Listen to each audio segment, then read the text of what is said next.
सर्वेभ्यो नमो नमः। अतिशय संस्कृतम क्लासेज में आप सभी का स्वागत है। आज हम लोग अभिज्ञान शाकुंतलम चतुर्थ अंक के ऊपर 157 नंबर से प्रश्नों को हल करेंगे और ये टेस्ट सीरीज संख्या होगी 106। तो चलिए प्रारंभ करते हैं। 157वां प्रश्न है, अभिज्ञान शाकुंतले दुष्यंत कृते काश्यपस्य संदेशः। अभिज्ञान शाकुंतल में चतुर्थांक में दुष्यंत के लिए काश्यप ने कौन सा संदेश दिया था, ऐसा पूछा जा रहा है।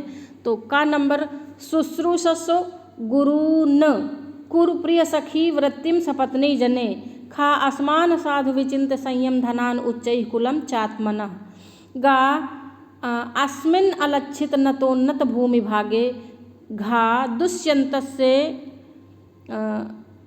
सुक्त रूपम अस्माभिः संदेष्टव्यम। यहाँ पे कुछ गलत है, इसको देखना पड़ेगा। तो इसमें क्या होगा, 157 नंबर में यहाँ पे युक्त रूपम होगा, दुष्यन्तस्य युक्त रूपम अस्माभिः संदेष्टव्यम।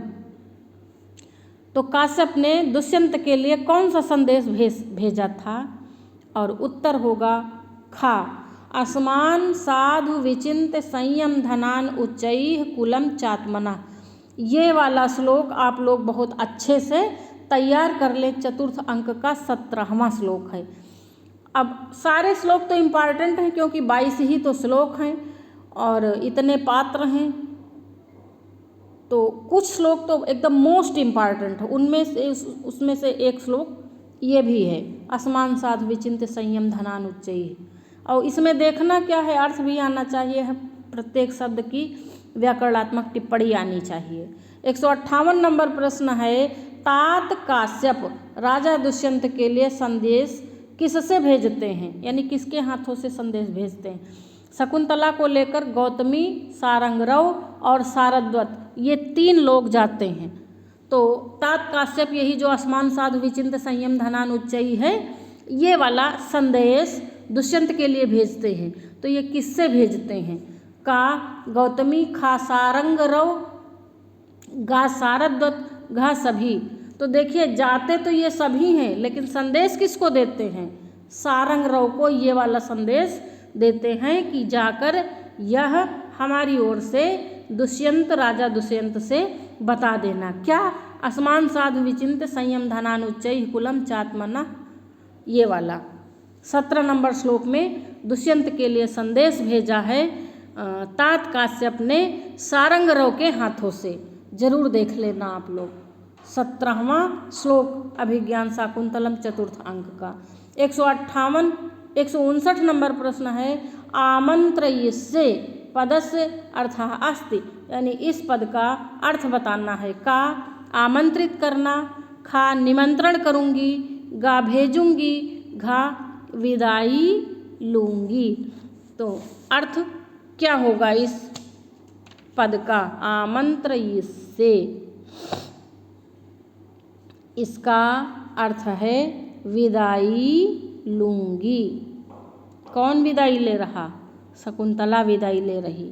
160 नंबर प्रश्न है, वनौ कसौ अपि संतो लौकिकज्ञा वयम अस्य कथनस्य वक्ता। वनवासी होते हुए भी हम लोग लौकिक हैं, यानी कि सांसारिक बातों को जानते हैं, सांसारिक व्यवहार को जानते हैं, ऐसा कौन कह रहा है।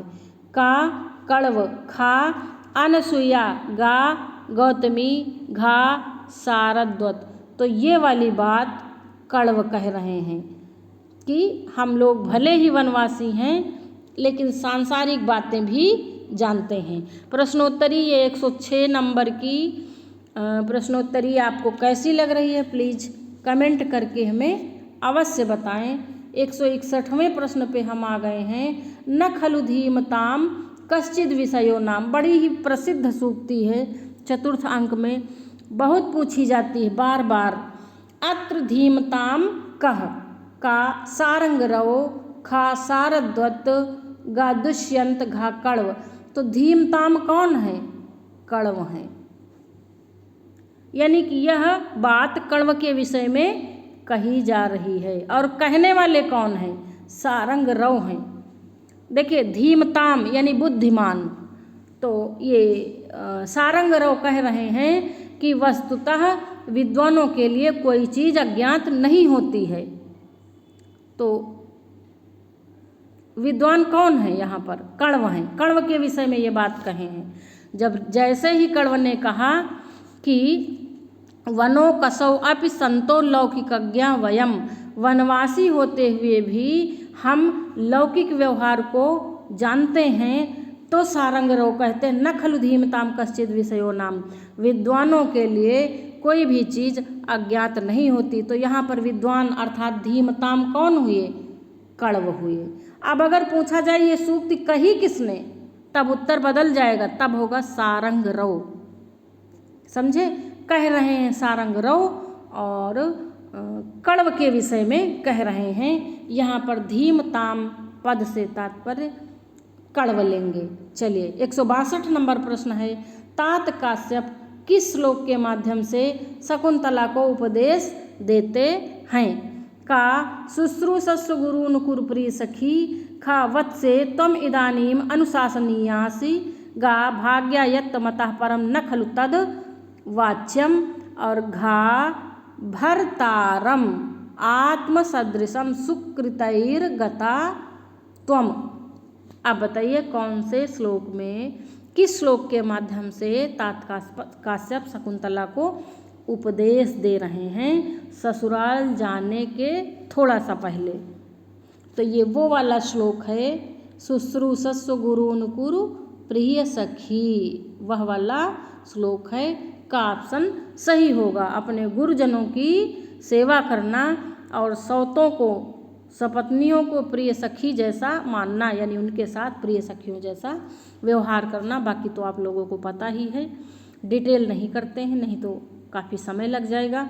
163 नंबर प्रश्न है। देखिए अब ऐसे श्लोक बहुत इम्पॉर्टेंट है, इनके विषय में एक एक बात की हमको जानकारी होनी चाहिए। वह कौन सा श्लोक है जिसमें शकुंतला को विदाई के समय तात काश्यप उपदेश देते हैं? तो ये वही शुश्रूषस्व गुरून् कुरु प्रिय सखी। वह कौन सा श्लोक है जिसे प्रियमदा संस्कृत में बोलती हैं?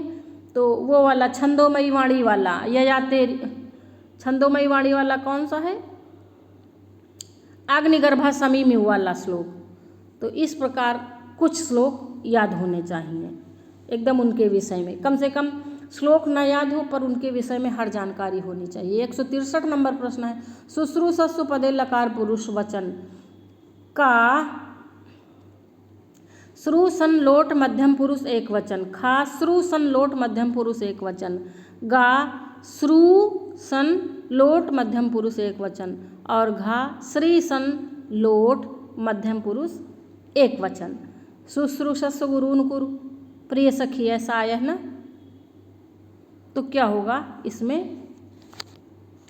उत्तर पूछा जा रहा है 163 नंबर प्रश्न में। तो यहाँ पर उत्तर होगा का नंबर ऑप्शन, का ऑप्शन उत्तर होगा श्रु।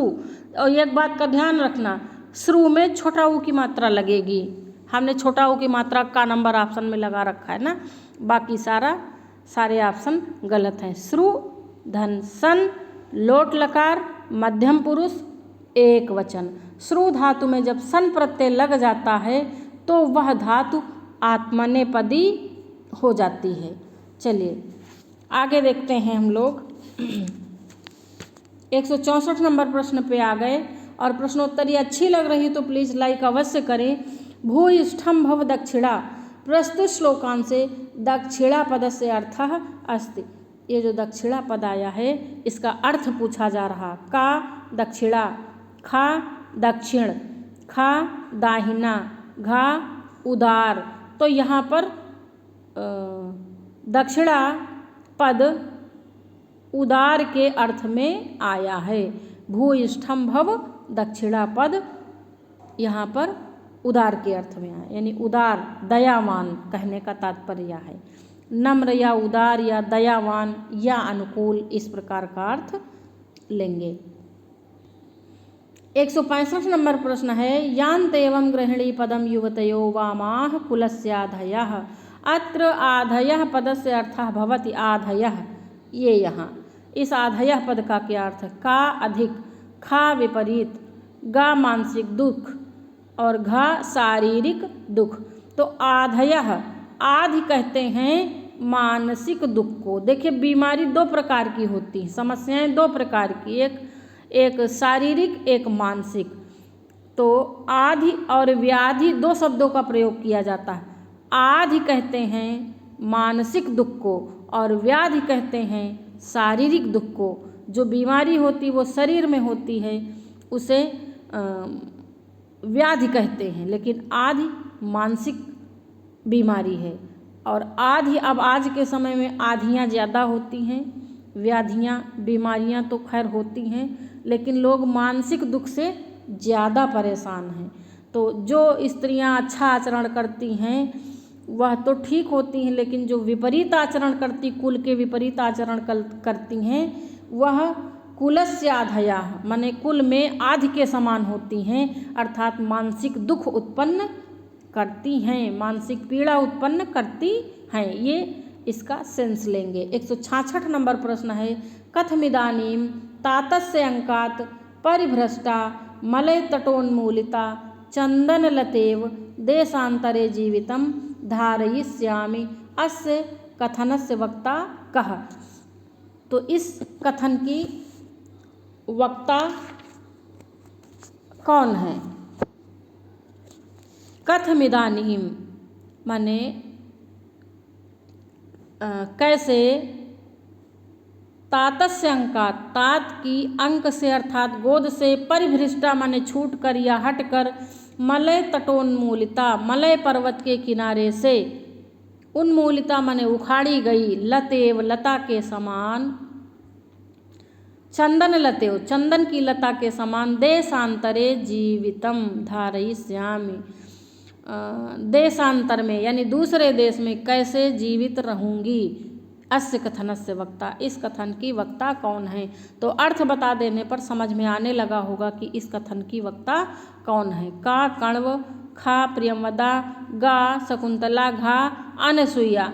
तो ये कह रही हैं शकुंतला विदाई हो रही है ना, तो अब जा रही, तो वही ये कह रही हैं कि वैसे ही हमारी स्थिति है जैसे मलय पर्वत के किनारे से चंदन लता उखाड़ी जाए और दूसरे देश में उसे लगा दी जाए। तो ये उत्तर होगा गा, ऑप्शन 166 नंबर प्रश्न का शकुंतला। 167 नंबर प्रश्न पे आ गए हम। अभिजनवतो भर्तुः श्लाघ्ये स्थिता गृहिणी पदे विभव गुरुभिः कृत्यैस्तस्य प्रतिक्षणम् आकुला तनयम् आचिरात प्राचीवार्कं प्रसूय च पावनम मम विरहजां न त्वां वत्से शुचं गणयिष्यसि। ये ई होगा, छोटी की मात्रा। अस्मिन् श्लोकस्य विषये असत्य कथनम अस्ति। इस श्लोक के विषय में असत्य कथन बताना है। का हरिणी वृत्तम, यानी कि क्या इसमें हरिणी छंद है? फिर है खा नंबर अत्रोपमा समुच्चय काव्यालिंग, इसमें उपमा समुच्चय और काव्यालिंग अलंकार है।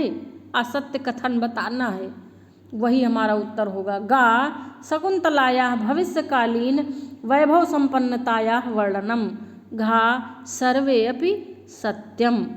तो इसमें कौन सा उत्तर होगा? इसमें उत्तर होगा सर्वे अपि सत्यम। ये सभी बातें सही हैं। अच्छा, यहाँ पे असत्यम नहीं होना चाहिए, यहाँ पर सत्यम होना चाहिए ना, नहीं तो इसमें तो सारी बातें सत्य कही गई हैं, तो फिर प्रश्न गड़बड़ा जाएगा, फिर प्रश्न गड़बड़ा जाएगा ना। क्योंकि देखिए ये भी बात सही है, हरिणी वृत्तम यानी हरिणी छंद भी है इस श्लोक में, और उपमा समुच्चय काव्यलिंग अलंकार भी है, खा नंबर भी सही है, और ग नंबर शकुंतलाया भविष्यकालीन वैभव संपन्नताया वर्णनम, शकुंतला के भविष्य में वैभव संपन्नता का वर्णन भी किया गया है इस श्लोक में। अतः सर्वे अपि सत्यम, सभी बातें सही हैं। तो ये प्रश्न गड़बड़ा जाएगा। यहाँ पर प्रश्न है इस श्लोक के विषय में सत्य कथन कौन सा है। तो सभी सत्य हैं, असत्य नहीं, सत्य बताइए ना। आ को हटा देते हैं तभी प्रश्न बन पाएगा। तो ये देखिए शकुंतला के विषय में ऐसा कह रहे हैं तात काश्यप कि अभिजन्मतो भर्तुश्लाघ्ये स्थितः गृहिणी पदे, कि हे पुत्री तुम महाकुलीन पति के प्रशंसनीय महारानी पद को प्राप्त करोगी और ऐश्वर्य के कारण महत्वपूर्ण कार्यों में व्यस्त रहोगी, और पूर्व दिशा जिस प्रकार सूर्य को जन्म देती है उसी प्रकार पवित्र चक्रवर्ती पुत्र को देकर मेरे वियोग के दुख को भूल जाओगी। तो इसमें शकुंतला के वैभव का वर्णन है ना, कि उसके भविष्य में सब अच्छा अच्छा वर्णन किया है काश्यप के द्वारा। इसलिए ये तीनों ही बातें का नंबर, खा नंबर और गा नंबर सही हैं, इसलिए सर्वे अपि सत्यम। चलिए अगला देखते हैं। 167 नंबर प्रश्न हम लोगों ने कर लिया है। आज चलते हैं 168 नंबर प्रश्न पे। 168वां प्रश्न है, यदि राजा पहचानने में शिथिल हो तो उसको अपने नाम से अंकित यह अंगूठी दिखाना। अभिज्ञान शाकुंतलम में शकुंतला को यह सलाह कौन देता है? कोई ये सलाह देता है ना कि यदि राजा ना पहचाने, तुम्हें पहचानने से इनकार कर दे, तो ये जो उसके नाम वाली तुमको अंगूठी राजा ने पहनाई थी उसे दिखा देना तो पहचान लेंगे। कौन कह रहा? का प्रियमदा, खा अनुसुईया, गा कण्व, घा दोनों सखियाँ। तो इसमें उत्तर होगा दोनों सखियाँ 168 नंबर में, क्योंकि यह बात तो वही दोनों सखियाँ अर्थात प्रियमदा और अनुसुईया ही जानती हैं और कोई नहीं जानता है। इसलिए यही दोनों लोग मिलकर कहती हैं विदाई में। 169 नंबर प्रश्न है, माँ भैसी अति स्नेह पाप संकी कस्ययम कथनम। देखिए जब अनुसुईया प्रियमदा ये बताती कि अगर राजा न पहचाने तो तुरंत अंगूठी दिखा देना, तो शकुंतला डर जाती हूँ। डरने वाली बात है, भी विदाई हो रही है और पता चले वहाँ पहुँचो और सामने वाला कह दे कि हमने आपको कहीं नहीं देखा, थोड़ा अजीब सी अटपटी सी बात है ना। और तब के ज़माने में आज के समान मोबाइल तो था नहीं कि वीडियो कॉलिंग करके शकुंतला प्रियमदा और अनुसुईया को और कण्व के तपोवन को दिखा देती और दुष्यंत फिर शकुंतला को पहचान लेते। अगर मोबाइल होता तब के ज़माने में तो कालिदास का ये नाटक फेल हो जाता। मोबाइल था नहीं और केवल दुष्यंत ने शकुंतला प्रियमदा और अनुसुईया को ही देखा था। प्रियमदा अनुसुईया गई नहीं तो शकुंतला की बात दुष्यंत ने मानी ही नहीं, कहा हमने तुमको कहीं देखा नहीं क्योंकि अंगूठी तो गिर गई थी। तो यहाँ पर माँ भैसी अति स्नेह पाप संकी कस्य कथनम, का सख्यो, खा प्रियमदा, गा गौतमी, घा कण्व, ये किसका कथन है? 169 नंबर। ये सख्यो अर्थात प्रियमदा और अनुसुईया दोनों का कथन है। सखियाँ कहती हैं जब शकुंतला डर जाती हैं तो कहती हैं डरो मत, अत्यधिक स्नेह पाप की आशंका कराता है। 170 नंबर प्रश्न पे आ गए। अभिज्ञान शाकुंतलम के चतुर्थ अंक के अनुसार शकुंतला पुनः कण्व आश्रम वापस कब आएगी? ये बड़ा ही इम्पॉर्टेंट प्रश्न है और एकदम लेटेस्ट प्रश्न है। इस प्रकार का प्रश्न पूछा नहीं गया, एकदम नया प्रश्न है कि कब आएंगी वापस। का तनयाम आचिरात प्राचीवार्कम प्रसूय च पावनम, खा यान्तेवं गृहिणी पदम युवतयो वामा कुलस्यादया, गा वत्से त्वम इदानीम अनुशासनीयासि, घा भूत्वा चिराय च तुरंत मही सपत्नी। तो इसमें 170 नंबर प्रश्न में उत्तर क्या होगा? क्योंकि शकुंतला पूछती है ना कि पिताजी अब मैं वापस आश्रम में कब आऊँगी, तो कण्व बताते हैं कि तुम कब आओगी।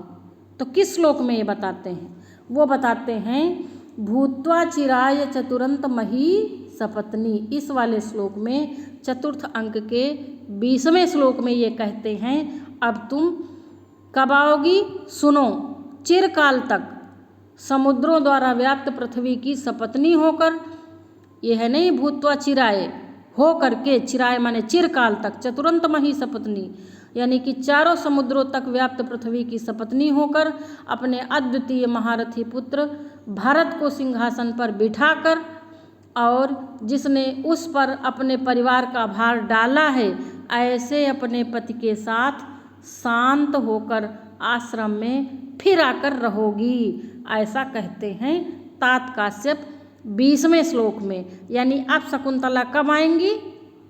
अब आएंगी जब पूरे कार्यों से, गृहस्थ आश्रम के पूरे कार्यों से निवृत्त हो जाएंगी, शासन प्रबंध सारा भरत को सौंप देंगी, बड़े हो जाएंगे, राजगद्दी पे बिठा देंगी, तो दुष्यंत के साथ आएंगी, अकेले नहीं आएंगी, साथ आएंगी। पहले तो जाएं तो तब पता चलेगा साथ कितना रहेगा, जब पहचानने से इनकार कर देंगे। ये तो अभी पहले की बातें हैं, अभी तो 5वें अंक में कहेंगे आपको हमने कभी नहीं देखा, दुष्यंत कहेंगे ना। 171 नंबर प्रश्न है, भूत्वा चिराय चतुरंत मही सपत्नी दौस्यंतिम अप्रतिरथम तनयम निवेश भर्ता तदर्पित कुटुंब भरेण सार्धम शांते करिष्ये पदम पुनराश्रमे अश्विन। यह वही श्लोक है, चतुर्थ अंक का 20वां श्लोक। अस्मिन् श्लोकस्य विषये असत्य कथनम का माला दीपक वसंत तिलका, खा वसंत तिलका माला दीपक, गा हरिणी माला दीपक, घा इंद्र वज्रा उपमा, यानी कि छंद और अलंकार के विषय में पूछा जा रहा है। तो इसमें छंद कौन सा है और अलंकार कौन सा है, ये पूछा जा रहा। देखिए कुछ स्पष्ट तो किया नहीं है, अलंकार इसमें माला दीपक है और छंद वसंत तिलका है, तो इसमें का ऑप्शन भी सही है और खा ऑप्शन भी सही है, क्योंकि कोई भी बात स्पष्ट नहीं पूछी भाई, छंद और अलंकार के विषय में स्पष्ट नहीं पूछा। हरिणी छंद है नहीं इसलिए ये गलत, इंद्र वज्रा और उपमा भी नहीं है इसलिए गलत है। तो दोनों ऑप्शन सही, माला दीपक अलंकार है और वसंत तिलका छंद है, ये का और खा दोनों में ऑप्शन है, इसलिए दोनों सही होगा। चलते हैं हम लोग अगले प्रश्न पर।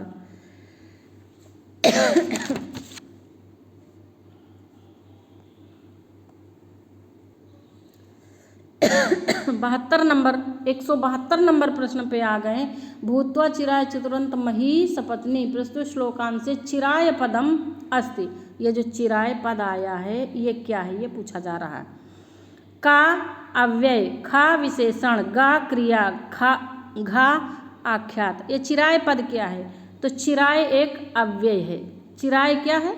अव्यय है। चिरकाल तक यह एक अव्यय है। चिर एक अव्यय है। चिरम, चिरेण, चिरात, चिरस्य, चिराय, इस प्रकार यह प्रयोग किया जाता है। चलिए आगे चलते हैं हम लोग। 173 नंबर प्रश्न पे आ गए। चतुरंत मही सपत्नी पदे समासः। का तत्पुरुष, खा बहुब्रीहि, गा कर्मधारय, घा बहुब्रीहि गर्भक तत्पुरुष। तो चतुरंत मही सपत्नी पद में समास है बहुब्रीहि गर्भक तत्पुरुष। घा ऑप्शन सही होगा। और प्रश्नोत्तरी कैसी लग रही है हमें कमेंट करके आप लोग अवश्य बताएं। 174 नंबर प्रश्न भी बहुत इम्पॉर्टेंट है। दौस्यंतिम पद में प्रत्यय बहुत पूछा जाता है। का दुष्यंत धन इय, खा दुष्यंत धन ऐ, गा दुष्यंत धन अण, घा दुष्यंत धन सै। क्या होगा दौस्यंतिम? इसमें बताना है प्रत्यय। तो प्रत्यय होगा इय, यानी कि का ऑप्शन सही होगा। दुष्यंत धन इय, पुत्र के अर्थ में अत इय एक सूत्र है। अत इय, तो इस सूत्र से इय प्रत्यय है। और अगर सूत्र पूछा जाए तो क्या करेंगे, अत ईय सूत्र से ईय प्रत्यय हुआ है और रूप बना दौस्यन्तिम। दुष्यन्तस्य पुत्रः दौस्यन्तिः तम बन गया दौस्यन्तिम। आगे चलते हैं हम लोग। अगला प्रश्न है नेक्स्ट पेज पे 175वां प्रश्न है, वत्से उपरुध्यते तपो अनुष्ठानम कस्येयं कथनम। का कण्वस्य, खा सारंगरवस्य, गा सारद्वत, घा तापसी।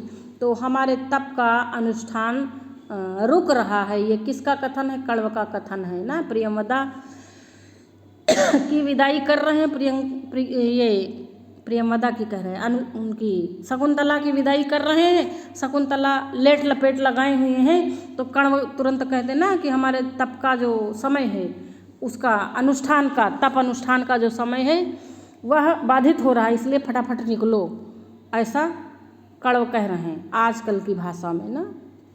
176 नंबर प्रश्न है, हाधिक अंतर्हिता शकुंतला वन राज्या कस्य कथनम। हाय धिक्कार है अंतर्हिता माने ओझल हो गई शकुंतला, वन राज्य वन पंक्तियों में शकुंतला ओझल हो गई।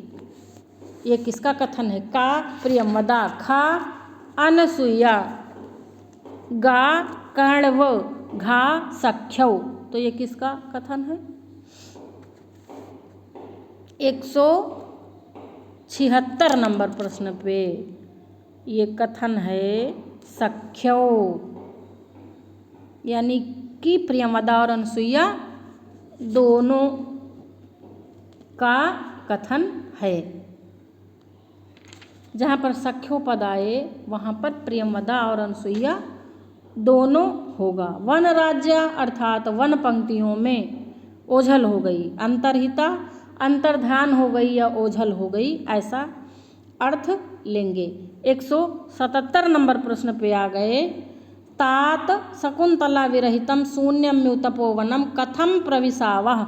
अस्मिन् कथने प्रविशावः क्रियापद से कर्ता। ये जो प्रविशावः क्रियापद आया है ये यहाँ पे इसका कर्ता कौन है, का अनुसुईया, खा शकुंतला, गा प्रियंवदा, घा अनुसुईया प्रियंवदा दोनों कह रही हैं कि हे तात शकुंतला के बिना, शून्यम्यु है ना, तो शकुंतला के बिना इस शून्य तपोवन में कैसे प्रवेश किया जाए। कौन कह रहा, अनुसुईया और प्रियंवदा दोनों कह रही हैं। 177 नंबर प्रश्न में दोनों कह रही, क्योंकि प्रविशावः दिया है ना, तो क्रिया तो द्विवचन की है ना, तो यानी दोनों कह रही हैं, दोनों कह रही। प्रविशावः द्विवचन की क्रिया है। 178 नंबर प्रश्न है, ये लास्ट प्रश्न है, ये 106 नंबर टेस्ट सीरीज का। हंत भोः शकुंतलाम पतिकुलम विसृज्य लब्धमिदानीम स्वास्थ्यम। इस वाक्य में प्रयुक्त हंत किस प्रकार का अव्यय है। ये जो हंत प्रयोग किया गया, का खेद सूचक, खा हर्ष सूचक, गा क्रोध सूचक, घा विस्मय सूचक, ये किस प्रकार का अव्यय यहाँ पर प्रयोग किया गया है, ये पूछा जा रहा। खूब सोच समझ के आप लोग उत्तर सोचकर बताएं, हंत किस प्रकार का अव्यय प्रयोग किया गया है। तो यहाँ पर ये जो हंत प्रयोग किया गया है ये हर्ष सूचक है। यद्यपि हंत हर्ष सूचक अव्यय नहीं है, ये खेद सूचक या दुख व्यक्त करने वाला है, लेकिन फिर भी यहाँ पर जो ये प्रयुक्त किया गया हंत भो, ये हर्ष सूचक है कि शकुंतला को पति के घर भेजकर मुझे बहुत सुख मिल रहा। ये कौन कह रहा है, ये कह रहे हैं कण्व कह रहे हैं। देखिए जब लड़की की विदाई होती है तो भले माता पिता दुखी रहते हैं लेकिन संतुष्ट रहते हैं और प्रसन्न रहते हैं, क्योंकि वो अपना उत्तरदायित्व पूर्ण कर लेते हैं, इसलिए यहाँ पर हंत हर्ष सूचक अव्यय के रूप में प्रयोग किया गया है। तो आज ये 178 नंबर तक हम लोगों ने प्रश्न पढ़ लिए हैं और 107वीं टेस्ट सीरीज में फिर हम मिलेंगे और चतुर्थ अंक पर प्रश्नोत्तरी पूर्ण हो जाएगी। इसके बाद हम नया ग्रंथ कोई उठाएंगे। आज यहीं तक, धन्यवाद।